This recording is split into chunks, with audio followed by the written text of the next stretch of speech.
Vous avez vu le rapport de la Cour des comptes hier, c'est un sujet d'inquiétude, le cadre budgétaire de ces JO dans les Alpes françaises, compte tenu évidemment de l'état des finances publiques. Oui, c'est évidemment un sujet. Enfin, pour revenir sur les JO de 2024, c'est un premier rapport, il y en aura un deuxième qui évaluera l'impact indirect et je pense que tout ça va se rééquilibrer.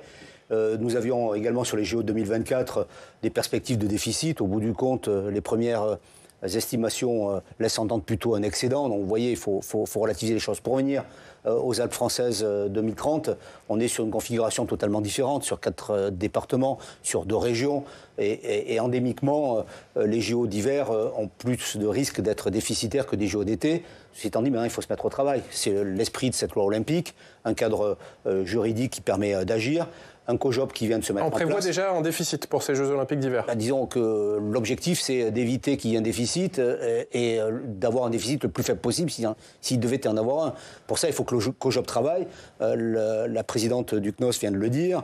Il est important qu'on aille chercher les partenaires premium, les gold partners, comme ils disent. Donc là, il faut que le COJOP monte en puissance. Mais l'état de nos finances publiques va nous permettre d'organiser ces Jeux de 2030, il n'y a pas de problème. Dans tous les cas, nous le verrons à l'occasion de la venue du Premier ministre à Briançon à la fin du mois, à l'occasion du comité interministériel de lancement des Jeux Olympiques.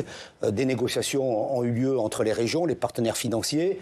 Et je pense que le Premier ministre viendra à Briançon pour annoncer un certain nombre de maquettes financières indispensables pour pouvoir avancer. Et on va en parler avec la PCA. Et également avoir une précision, le moment venu aussi, de la carte définitive des sites. Parce que pour pouvoir se projeter sur un coût définitif, il faut qu'on ait la totalité des cartes des sites. Et il peut y avoir des variations significatives en fonction des choix finaux qui seront faits. Sur l'aspect sécuritaire que prévoit ce projet de loi, il faut prendre, Jean-Michel Arnaud, des mesures exceptionnelles comme la vidéosurveillance par algorithme, même si cela remet en cause certaines libertés. En tous les cas, c'est toujours le point d'équilibre. Vous faites allusion effectivement notamment à l'article 35.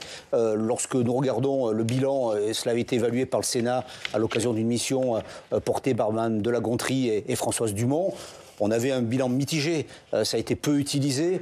L'idée, à travers le texte que nous proposons et dont nous discuterons cet après-midi au Sénat, c'est de prolonger cette expérimentation jusqu'en 2027 pour voir de quelle manière on peut trouver des bonnes voies de passage et des équilibres entre la nécessaire et absolue nécessité de protéger les sites de tout risque terroriste, tout risque d'attaques diverses et variées, qu'elles soient d'ailleurs physiques ou virtuelles aujourd'hui, numériques, et faire en sorte qu'à partir de cette nouvelle expérimentation, on puisse voir si on la réimplante pour 2030. En tous les cas, la question sécuritaire pour tous les grands événements, que ce soit des JO, que ce soit des événements importants, culturels, sportifs, de toute nature que ce soit, est un vrai sujet. Et vous avez raison de souligner, le Sénat est historiquement, institutionnellement le garant des libertés individuelles. Et donc, il faut qu'on trouve le bon équilibre avec des préconisations qui avaient été notamment formulées à l'occasion de cette mission, qui est d'avoir un État qui est garant, d'avoir effectivement un accompagnement pour protéger les libertés individuelles et faire en sorte qu'on n'ait pas des dérives à la chinoise.